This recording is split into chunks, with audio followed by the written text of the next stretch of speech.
الطاهرين اللهم صل على محمد وآل محمد واللعنة الدائمة على أعدائهم أجمعين من الآن إلى قيام يوم الدين. رب زدني علما، رب اشرح لي صدري ويسر لي أمري واحلل عقدة من لساني يفقهوا قولي. أما بعد فقد قال الله سبحانه وتعالى في كتابه المجيد: بسم الله الرحمن الرحيم. ذلك الكتاب لا ريب فيه هدى للمتقين. صلوات اللهم صل على محمد وآل محمد. خطبہ صفات المتقین پہ بات مسلسل جاری و ساری ہے. امام فرماتے ہیں ہم لانفسہم متہمون. یہاں اس پیرے پہ بات آ گئی تھی کہ وہ اپنی ذات کو ہی مورد الزام قرار دیتے ہیں، اور یہ بات قرآن میں بھی ہے: وما ابرئ نفسی ان النفس لامارۃ بالسوء، کہ میں اپنے نفس کو بری نہیں سمجھتا، کیونکہ نفس امارہ یعنی بہت زیادہ حکم دیتا ہے برائی کا. نفس کیا ہے؟ برائی کا بہت زیادہ حکم دیتا ہے. لا امارہ لام تاکید ہے. تو یہ قول کس کا ہے؟ یہ جو قرآن میں ہے. یہ اگلے دن جو میں نے تحقیق پیش کی تھی آپ خدمت میں، یہ زلیخا کا قول ہے. کس کا قول ہے؟ زلیخا کا، کہ اس کی بات پیچھے چل رہی ہے. اب یوسف سجن میں ہے، وہ کہہ رہی ہے کہ جو ہے نا انا راودتہ عن نفسی، میں نے اسے ورگلایا تھا. وانہ من الصادقین، وہ سچا ہے یوسف، تاکہ اسے پتہ چلے کہ میں نے اس سے خیانت نہیں کی غیب میں. یعنی وہ یوسف غیب ہے، میری ابھی نہیں ہے دربار میں، سجن میں ہے. تو میں نے جو حق بات کی وہ کر دی ہے، میں نے خیانت نہیں کی حق بات کی، اور میں اپنے نفس کو بری قرار نہیں دیتی. یہ ساری زلیخا کی بات آ رہی.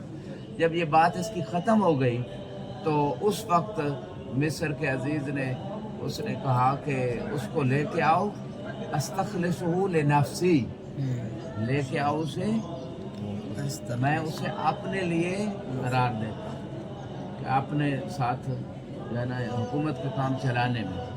تو پھر اس بادشاہ نے کہا اب اسے لے کے آؤ. یہ سارے قرینے ہیں کہ یوسف تو وہاں موجود ہی نہیں جہاں دربار میں باتیں ہو رہی ہیں.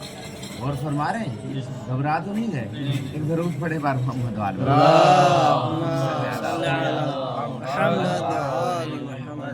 تو یہ سارا قصہ. تو یہاں امام فرما رہے ہیں کہ جو متقی لوگ ہوتے ہیں وہ کسی اور کو مورد الزام نہیں ٹھہراتے، ہمیشہ اپنی کوتاہیوں غلطیوں کی طرف متوجہ رہتے ہیں اور دوسروں کی خوبیوں کی طرف نصیحت کا مورد وہ کرتے ہیں. یہ بات اس پہ تفصیلی ہو چکی ہے، پورا ایک حلقہ اس پہ درس ہو چکا ہے. دوسری اس سے اگلی بات وَهُمْ مِنْ أَعْمَالِهِمْ مُشْفِقُونَ، وہ کہ وہ اپنے علیکم السلام تھوڑا ادھر آئیے، وہ اپنے اعمال سے کیا رہتے ہیں.